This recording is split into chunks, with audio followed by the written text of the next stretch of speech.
नमस्कार दोस्तों, स्वागत है आपका एक स्टूडियो यूट्यूब चैनल पर। और ये है ऑटोडेस्क माया सीरीज़ का 10वां वीडियो, अनरैपिंग वाले टॉपिक का दूसरा पार्ट। तो इस टॉपिक को कवर करने के लिए मैंने अपने एक दोस्त की मदद ली है जो कि टेक्निकलर में मॉडलिंग आर्टिस्ट है। तो आगे आपको वही बताएंगे। तो चलिए समय की ज़्यादा बर्बादी ना करते हुए शुरुआत करते हैं। Welcome guys to part 10 of introduction to Maya. और इस पार्ट में मैं अनरैपिंग बताऊंगा एक्चुअल मॉडल पे। और इस पार्ट को मैंने दो सेक्शन में डिवाइड किया हुआ है। फर्स्ट जो है वो मैं हार्ड मॉडलिंग पे बताऊंगा, हार्ड सरफेस मॉडलिंग पे, और सेकंड होगा मेरा सॉफ्ट सरफेस मॉडलिंग में। दोनों में टेक्निक सेम है, बस कुछ चीज़ें डिफरेंट है जो मैं बताऊँगा। तो सबसे पहले हार्ड सरफेस मॉडलिंग। तो यहाँ पर मेरे पास ये नाइफ है, इसको करेंगे हम अनरैप। तो सबसे पहले मैं अपना हाई पॉली हाइड कर लूँ। तो यहाँ आपको मॉडलिंग टैब में रहना है। यहाँ पे आपको सारे मॉडलिंग से रिलेटेड टूल मिलेंगे, और यहाँ पे यूवी टैब है। इसमें आपको सारे यूवी से रिलेटेड सारे टूल्स यहाँ पे मिलेंगे। और हम अभी यूवी एडिटर यूज़ करेंगे। सो अभी हमारी यूवीज़ कुछ इस टाइप की हैं। मैं basically as a normal work space में वर्क करना पसंद करता हूँ, जो इसके लिए स्पेसिफिक इन्होंने बना रखा है यूवी एडिटिंग। इसमें ऑप्टिमाइज्ड जो आपका व्यू पोर्ट रहता है सब कुछ मैनेज वे में। तो अगर आप 2017 से लोअर वर्जन यूज़ करें तो मे बी ये ना हो, बट सारी चीज़ें सेम ही है। आप यहाँ से यूवी एडिटर खोल सकते हैं। तो ये हमारे पास मॉडल है, पूरा मैस्ड अप हो रखा है भाई हमारी यूवीज़। तो हमें इसे क्लीन करनी है। तो आपको आना है यूवी टूल किट में। इसमें आपको क्रिएट टैब खोलना है। इसमें आपको कुछ टूल्स दिखेंगे। तो अगर हमें अपनी यूवीज़ रीसेट करनी है और ये सारी सीम्स हटानी है, तो हमें प्लेनर मैपिंग अप्लाई करनी होती है। तो सबसे पहले आपको करना है क्या, ऑब्जेक्ट मोड में प्लेनर पे क्लिक करना है। तो आपकी जो इतनी भी यूवीज़ की सीम्स हैं वो रीसेट हो गई हैं। और हमें अपनी यूवीज़ 1s और 0s में रखनी है, क्योंकि ये सभी सॉफ्टवेयर्स में लाइक सपोर्टेबल होता है, कि कुछ सॉफ्टवेयर यूडिम्स सपोर्ट्स नहीं करते। तो यूडिम्स क्या होती हैं वो मैं आपको किसी और वीडियो में बताऊंगा। बेसिकली यूडिम्स यही होती हैं कि आपके 1s और 0s जो हैं वो आगे एक्सटेंड करो। तो ये आपके 0s to 2, 1s to 2 और जितने भी आपके ब्लॉक्स हैं इंक्रीज़ होते जाते हैं। तो आपको ऐसे यूडिम्स यूज़ कर सकते हैं, बट ये भी हमारा पॉइंट नहीं है। हमें भी अनरैप करना है बेसिकली। तो अब हमें अनरैप करना है, तो उससे पहले हमें सीम्स डालनी होगी। सीम्स बेसिकली कट्स होते हैं जो हमें अपने मॉडल्स पे लगाने होते हैं, जिसके थ्रू हम ईज़िली अनरैप कर सकते हैं। और उससे हमें ईज़िली अनरैप करने के लिए सबसे पहले हमें सीम्स के लिए एजेस सेलेक्ट करनी पड़ेंगी। मोस्टली लोग एजेस से भी करते हैं सीम्स कट करने के लिए। अगर आपको सीम्स कट नहीं करनी तो आप फेसेस से सेलेक्ट करके उनको डायरेक्ट अनरैप या डायरेक्ट प्रोजेक्शन अगर अप्लाई करोगे तो ऑटोमेटिकली उसमें सीम्स भी ऐड हो जाती हैं, लेकिन वो थोड़ा वियर्ड है। अभी हम बेसिक से करेंगे। तो हमें सबसे पहले सीम्स ऐड करनी है। तो सीम्स डालने के लिए हम क्या करेंगे, एज सेलेक्ट करेंगे। तो मैंने एज लूप सेलेक्ट करा, और अब हमें सीम डालनी है। तो उसके लिए हमें कट अप्लाई करना पड़ता है। कट से हमारी सीम्स चलती हैं। तो उसके लिए आपको शिफ्ट राइट क्लिक करना है अपने व्यू पोर्ट में, नहीं यूवी एडिटर जो है उसमें। अगर आप व्यू पोर्ट में करोगे तो आपकी सारी सेटिंग्स खुलेंगी। अगर आप यूवी एडिटर में करोगे तो यूवी से रिलेटेड सारी सेटिंग्स खुलेंगी। तो यहाँ आपको दिखेगा एक कट, आपको कट पे ला के छोड़ना है। तो यहाँ आपकी सीम डल गई। सेम आपको बाकी एजेस भी सिलेक्ट करनी है। तो ये मैं सारी एजेस सेलेक्ट कर रहा हूँ जहाँ से मुझे सीम्स डालनी है। और आप कैसे पता चलेगा कहाँ से आपको सीम्स डालनी है, बेसिकली आप सीम्स ऐसी जगह डालो जो जहाँ पे ज़्यादा नोटिस ना हो। बेसिकली हार्ड सरफेस मॉडल है, तो हार्ड जो एजेस हैं वहाँ पे सीम्स डालोगे तो ऑब्वियसली इतना नहीं पता चलेगा कि ऑब्वियसली हार्ड है। अगर यहाँ पे अगर आप कोई टेक्सचर डालते भी हो तो ऑब्वियसली शार्प एरिया है वो, तो इतना नोटिस नहीं होगा। लेकिन हाँ, अगर कोई सॉफ्ट एरिया पे अगर आप यहाँ सीम डालोगे तो नोटिस होगा, लाइक अलग से आपको रिफ्लेक्टिव वे में लाइक पता चलेगा टेक्सचर थोड़ा सा मिसमैच हो रहा है। सो अभी के लिए हम यहाँ पे सीम डालते हैं। तो मैंने बताया था शिफ्ट प्लस राइट क्लिक और कट पे करोगे तो यहाँ पे सीम डल जाएगी। सेम यहाँ पे आपको वही टूल्स दिख रहे हैं जो मैं यहाँ पे शॉर्टकट के थ्रू बता रहा हूँ। तो यहाँ पे आपको कट दिखेगा, कट, और यहाँ पे शिफ्ट प्लस एक्स से शॉर्टकट है कट। तो ये भी सीम डल गई। चाहे आप शिफ्ट प्लस राइट क्लिक करके कट डालो या यहाँ से डालो, एक ही बात है। कुछ लोग ये टूल ज़्यादा यूज़ करते हैं, कुछ लोग शॉर्टकट कीज़ के थ्रू करते हैं, और कुछ लोग अपने बेसिक तरीके से करते हैं। तो यहाँ हमारी सीम डल गई, और हमें अभी सीम डालनी है अपने हमने होल्स बनाए हैं वहाँ पे। तो ये सारी एजेस हम सेलेक्ट कर लेते हैं। ओके, तो अभी हम सिलेक्ट कर रहे थे लाइक पर्टिकुलर एजिस को, तो ये लूप में नहीं है तो बेसिकली बहुत लॉन्ग प्रोसेस आता है ऐसे ऐसे करके सिलेक्ट करना। तो बेटर है हम उसको सिलेक्ट करें ही ना, जिसको हम फेसेस से भी कर सकते हैं। तो मैंने फेस सेलेक्ट करा, double tap, loop selection, easy. जैसे आप इन सब में कर लो। तो ये डिपेंड है आपको, बस अपना थोड़ा सा ट्रिकी ब्रेन यूज़ करना है इजी थिंग्स के लिए, जिससे कि चीज़ें आसान हो सके। तो ये मैंने सेलेक्ट कर लिया। अब आपको करना है क्या है, सेम प्लेनर आप इस पर अप्लाई करोगे, तो उसको एज अ प्लेनर समझ के उसके एजेस पे वो सीम्स ऑटोमेटिक डाल देगा, जैसे किसने डाल दी, ठीक है।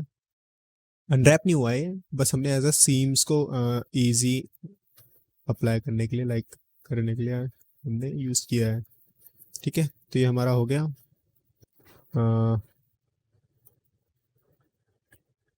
अब नाउ अब हम इसे करेंगे अनफोल्ड। तो सबसे पहले हम सारे शेल्स अलग कर लेते हैं, जिससे कि हमें पता चले कि हाँ हमारी यूवीज जो हैं उन पे सीम्स लग गई हैं और वो कट होके अलग अलग हो गई हैं। तो ये हमने सब अलग अलग कर लिया। ये सब चीज़ें हम भी फिक्स करेंगे। तो सबसे पहले हम करते हैं इस पे, यहाँ पे। अच्छा हाँ, सबसे पहले एक चीज़ ध्यान रखना, मे बी सम केसेस में जो अनफोल्ड 3D है, जो उन्होंने नया ऐड किया है, वो मे बी ऑन नहीं होता। तो उसके लिए आपको जाना कहाँ पे है, विंडोज़ में, सेटिंग, प्रेफरेंस, प्लगिंग मैनेजर। तो यहाँ पे आपको टाइप करना अनफोल्ड। यहाँ जब आप अनफोल्ड टाइप करोगे तो यहाँ पे आएगा unfold3d.mll, जिसे आपको करना है ऑन और ऑटो लोड, जिससे कि नेक्स्ट टाइम ये ऑटोमेटिक लोड हो जाए। अब पता नहीं उन्होंने डिफ़ॉल्ट क्यों नहीं ऑन करा था, लेकिन बेटर है, अच्छा है, ठीक है। नाउ अब हम इसे करेंगे अनफोल्ड। तो मैं इसे सिलेक्ट कर रहा हूँ, यहाँ गया मैं अनफोल्ड, अनफोल्ड। तो ये फेसेस से भी कर सकते हो, यूवी सिलेक्शन से भी कर सकते हो, किसी से भी कर सकते हो, क्योंकि ये नया अनफोल्ड 3D है, वर्क करता है इजीली। नाउ मैं सिंपल जी प्रेस करूँगा तो ये भी हमारा अनफोल्ड हो गया।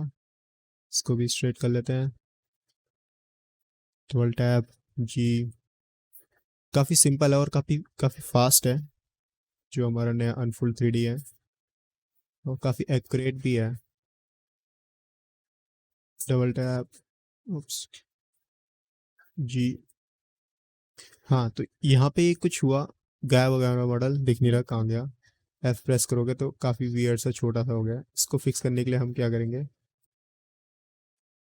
करना क्या है, ये थोड़ा लाइक वियर्ड दिख रहा है, तो अभी हम इस सबसे पहले करेंगे नॉर्मल बेस्ड। तो नॉर्मल बेस्ड में क्या हो गया है, अकॉर्डिंग टू नॉर्मल्स इसने एज अ स्ट्रेट हमें दे दिया, ठीक है। अब इसे हम करेंगे अनफोल्ड। अब ये हो गया अनफोल्ड स्ट्रेट।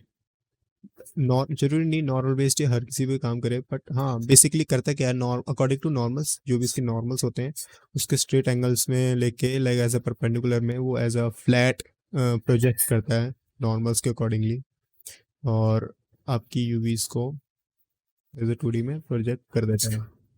सेम इसी में भी यही करना है। तो पहले ये करा नॉर्मल बेस्ड, ये आ गया अनफोल्ड, ठीक है। तो अभी हमें एक और सीम डालनी है, क्योंकि अभी एज अ ये हमारा क्या कहते हैं ट्यूब है, तो ट्यूब में हमें एक और सीम डालनी पड़ेगी, वो है यहाँ कोई भी एक, जिससे कि हम उसको एज अ स्ट्रेट खोल पाएँ। तो ये मैं डाला कट, सीम हमारी डल गई। Now, अब अगर हम इसे अनफोल्ड करेंगे तो स्ट्रेटली आ जाएगा। सेम मैं सब पे ऐसे ही कर लेता हूँ, नॉर्मल बेस्ड, अनफोल्ड,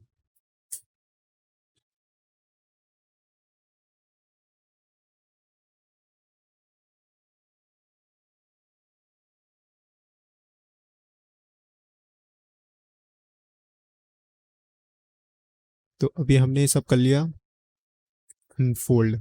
अब हमें इसे करना है यूनिफॉर्म रेशियो में।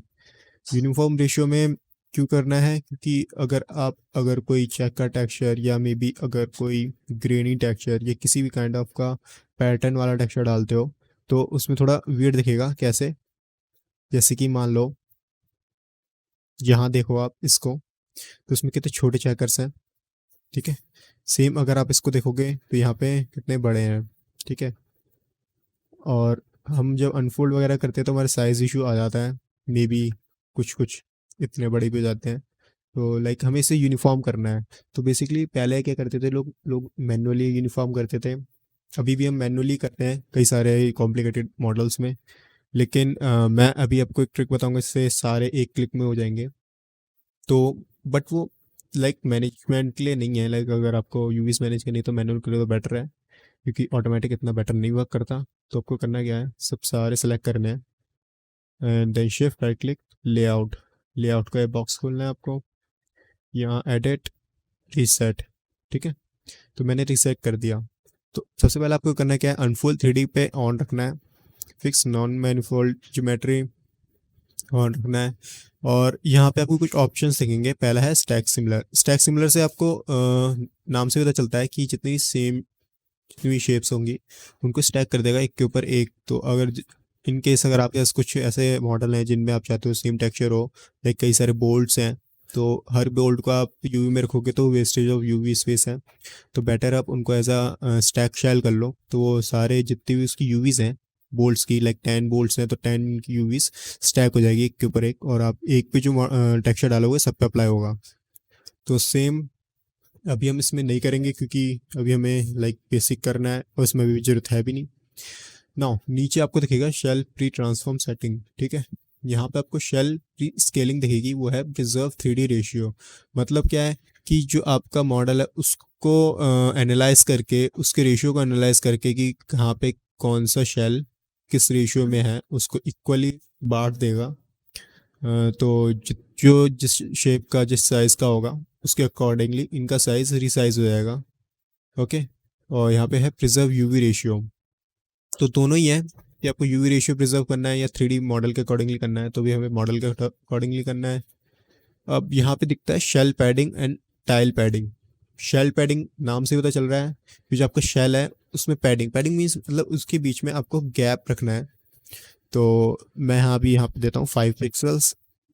और टाइल पैडिंग, जो आपकी टाइल है, ये जो आपकी 0 से 1 वाली टाइल है उसके बीच का गैप कितना रखना है। तो लेट सपोज मैं 5 ही रखता हूँ। ठीक है, एंड अब मैं करता हूँ अप्लाई।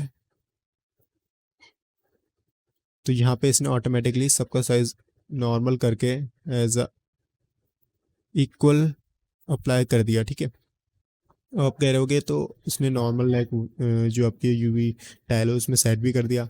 कर दिया, लेकिन हम ऐसा नहीं करेंगे, हम मैनुअली ही करेंगे। क्योंकि मैनुअल करने में क्या है, आपके पास फ्रीडम रहती है कि कितना साइज और कितने स्पेस में आप चीज़ें मैनेज कर सकते हो। लाइक आप ऐसे भी कर सकते हो, अगर आपके पास काफ़ी सारी यूवीज हैं तो आप उनको अपनी मैनुअली एज ए गैप दे के कर सकते हो, जो ऑटोमेटिक इतना बेस्ट वर्क नहीं करता। ठीक है, तो अभी हमें करना क्या है कि जो हमारे अंदर के हैं होल्स, उस पर हमें ऐसा कोई टेक्सचर डालना नहीं है इतना इम्पोर्टेंट, तो इतना फ़र्क पड़ेगा नहीं, तो उसको इतना ही रहने देते हैं।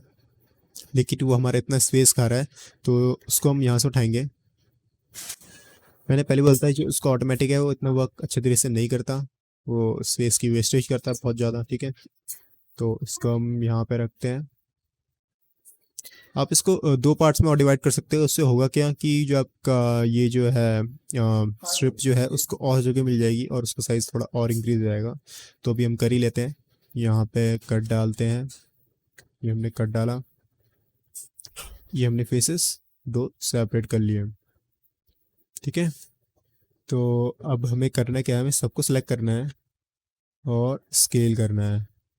स्केल इतना करना है कि हमें लाइक अंदाज़ा हो जाए कि हमारे टाइल में ये चीज़ ढंग से आ जाए। ओके,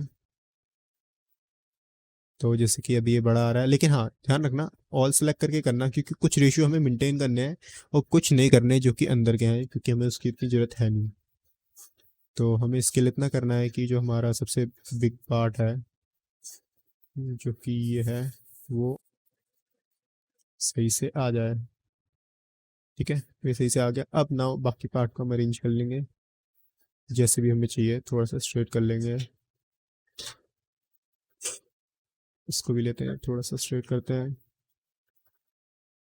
इसे मैं यहाँ रखता हूँ। अब हम इसको भी मैनेज कर लेते हैं। देखा, हमने इसको जब ब्रेक करा तो हमें लाइक इसको, इसकी लेंथ और मतलब टोटल साइज इंक्रीज करने की भी जगह मिल गई और चीज़ें भी ढंग से मैनेज हो गई। इस चीज़ को हम यहाँ रख लेते हैं। आप इसको और भी ढंग से मैनेज कर सकते हो, थोड़ा टाइम दोगे, थोड़ा सोचोगे तो और ढंग से मैनेज हो सकता है। और मे बी आपको अगर रेशियो प्रिजर्व नहीं करना, लाइक आपको नहीं चाहिए, तो आप इस वाले साइज़ को, ये जो है, इसको भी और बड़ा करके यहाँ पे रख सकते हो और इस वाले को रोटेट करके लाइक यहाँ रख सकते हो। तो रोटेट करके इस एरिया में ये चीज़ आ जाएगी। तो जैसे ही मैनेज करना है वो आप पे डिपेंड है। अभी से मैं अनरैपिंग सिखा रहा हूँ, तो अनरैपिंग के लिए तो अभी इतना ही है। तो ये हो गया हमारा हार्ड सरफेस मॉडल अनरैप। सारे हमारे जितने भी चेकर्स हैं वो इक्वल हैं। सो या that's for it for this video, and next मैं आपको ऑर्गेनिक मॉडलिंग पर अनरैपिंग बताऊंगा। अगर इसमें कुछ भी इशू आता है तो वो आप कमेंट्स में पूछ सकते हैं, मैं ट्राई करूंगा उसका जवाब देने का। तो यार, थैंक्स फॉर वॉचिंग। मैं आशा करता हूं दोस्तों वीडियो आपको पसंद आई होगी। अगर वीडियो पसंद आई है तो प्लीज़ वीडियो को लाइक करके अपना सपोर्ट दिखाइए और चैनल को सब्सक्राइब कर दीजिए। और LSO Venom का भी अपना गेमिंग का एक यूट्यूब चैनल है, आप उसको भी जाकर देखिए और सब्सक्राइब कीजिए। उनका यूट्यूब का लिंक आपको नीचे डिस्क्रिप्शन में मिल जाएगा। थैंक यू गाइस वीडियो को देखने के लिए, आप सभी का शुक्रिया, धन्यवाद। Be safe.